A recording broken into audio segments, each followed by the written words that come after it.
Hello guys, in this video I'm going to show you how to enable the collision sound alarm function on the Navionics Boating application.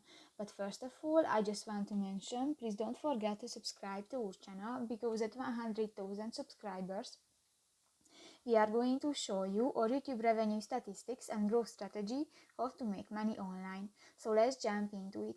First of all, open the application on your device. This will take a few minutes when the application is uploading.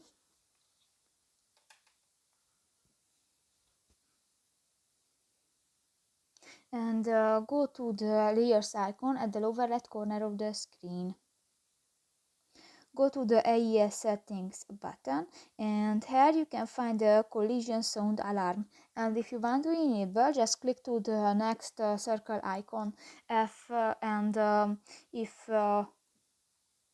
if will become blue, is enabled. So that's pretty much it for this video, guys. See you in the next one. Bye bye.